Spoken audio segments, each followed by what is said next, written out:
Control room से अपना लोगों को कॉल करना शुरू कर दिया था और लोगों को उठाकर कि भाई आप लोग काज कॉर्निजेर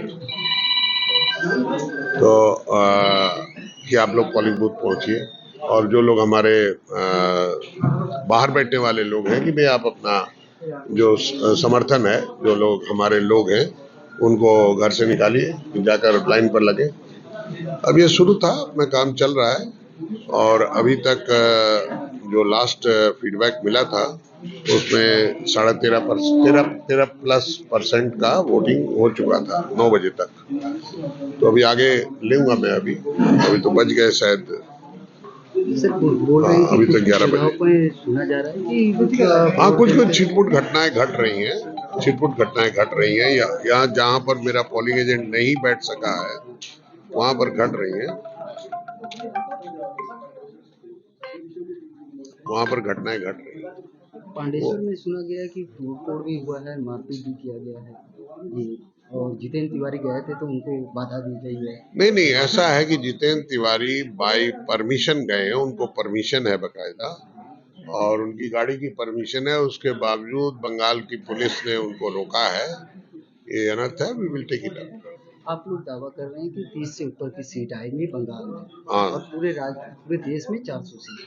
अगर इस तरीका का पोलिंग एजेंट ही नहीं बैठ पाएगा नहीं नहीं, तो ऐसा नहीं है। देखिए, मैं बताता हूँ आपको, मैं 2019 में चुनाव लड़ा और मेरे 2008 बूथ थे और 2008 में सिर्फ 875 पोलिंग एजेंट बैठ सके थे, किंतु मैं चुनाव जीता।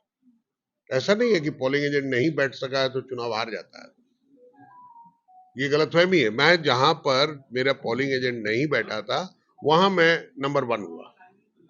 ऐसा नहीं है, जनता अपना मन बना के आती है, वो अपना वोट डालती है। पोलिंग एजेंट का काम खाली होता है पकड़ना कि भाई ये आदमी जो है, जो नाम लिखा है इसका, ये वही आदमी है, उसको पहचानने का काम करती है। अगर वो कहती है कि नहीं ये आदमी यहाँ का नहीं है, हमारे गांव का नहीं है, बाहर से आकर वोट डाल रहा है, तो उसका वो प्रतिवाद करते हैं, प्रिसाइडिंग अफसर को बोलते हैं और उसका प्रूफ सारा टेस्ट किया जाता है, चेक किया जाता है। ये होता है उसका रोल, और कोई रोल नहीं उसका, उसका और कोई रोल नहीं है। शत्रुघ्न सिन्हा तो दावा कर रहे हैं कि इस बार अच्छे वोटों से जीतेंगे नहीं, और अच्छे दावा करने से कौन किसको रोक सकता है, किंतु मैं कोई दावा नहीं कर रहा हूं। मैं कह रहा हूं जनता के हाथ में है, जनता ने फैसला करना है।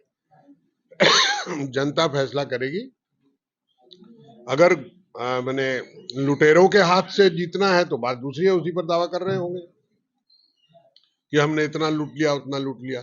किंतु अगर जनता के हाथ पर फैसला करना है तो जनता ने फैसला करना है और वो आपको 4 तारीख को पता लग जाएगा। सर बोल रहे हैं कि एक तरफ उन लोगों का कहना है कि आलूवालिया हर जगह पे 5 साल का ट्रायल रन रहते हैं, इसी तरीका से इस बार आसनसोल में भी ट्रायल रन पे आए हैं देखिए, मुख्यमंत्री से लेकर मुख्यमंत्री के भतीजे हर जगह 42 में से 41 सीटों में जाकर मोदी जी को या अमित शाह को या बीजेपी को गाली निकाल रहे हैं। सिर्फ 42 में 40 सीटों में मेरे ख्याल से दुर्गापुर में जाकर और आसनसोल में जाकर मेरा नाम जप रहे हैं, कैंडिडेट को स्पेसिफिक अटैक कर रहे हैं। तो आप समझ सकते हो मुख्यमंत्री के दिमाग में अगर 42 सीटों में से एक आदमी का नाम चुभ रहा है तो वो क्यों चुभ रहा है।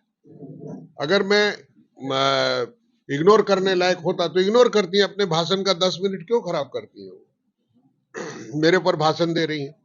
अरे वो कह रही है कि भाई ये दार्जिलिंग में गया, मैंने दार्जिलिंग में बाईचुंग भूटिया को हराया। मैंने ये नहीं कहा कि मैंने हराया, मैंने कुश्ती लड़ी उसके साथ, जनता ने समर्थन किया, मैंने हराया। इनका कैंडिडेट था वो और वहां का धरती पुत्र था।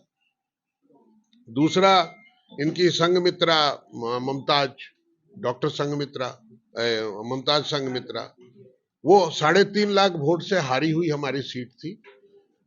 2 दिन पहले, अंतिम डेट के 2 दिन पहले मेरा नाम घोषणा हुआ और मैंने वो सीट 3.5 लाख को मेकअप करके 2,500 वोट से जीती। मैं कहता हूं ये जो फिगर है ना, ये नोशनल फिगर है, इस फिगर की कोई वैल्यू नहीं है। जब सर्टिफिकेट मिलता है उस सर्टिफिकेट पर इन फिगर को नहीं लिखा जाता, वहां सिर्फ लिखा जाता है इलेक्टेड, दैट्स ऑल। क्या संदेश खाली का प्रभाव पड़ेगा? नहीं, संदेश खाली का तो हर महिला के ऊपर प्रभाव पड़ेगा जी, हर महिला पर, हर महिला पर प्रभाव पड़ेगा इसका। हेलो, बोलो बोलो, क्या करूं? वार रूम में संदेश खाली पे बोल रहे थे। नहीं, संदेश खाली में जो जघन्य घटना घटी है, जिस तरह से जवान बहू बेटियों पर बलात्कार हुआ है, सामूहिक बलात्कार हुआ है, और उसके बाद उनका यौन शोषण करने के बाद में उनको पार्श्ववर्ती विदेशी एक देश में जाकर भेज दिया गया सरे बाजार। तो ये वास्तविक कंडीशन को कौन बर्दाश्त करेगा? कोई भी महिला सुनेगी, कहीं की भी महिला सुनेगी, हिंदुस्तान की सुनेगी, हिंदुस्तान के बाहर की भी सुनेगी, तो उसको भी दुख होगा, कष्ट होगा, तकलीफ होगी।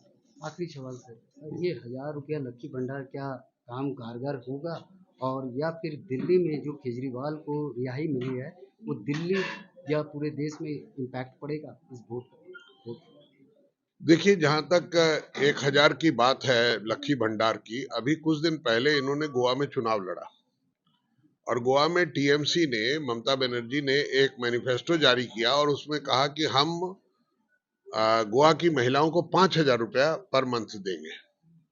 तो मेरा कहना है कि वहां तो 5000 देंगे, यहाँ 500 से 1000 करेंगे, ये क्या मतलब हुआ? अगर करना है तो एक यूनिफॉर्म पॉलिसी लीजिए कि आप जहां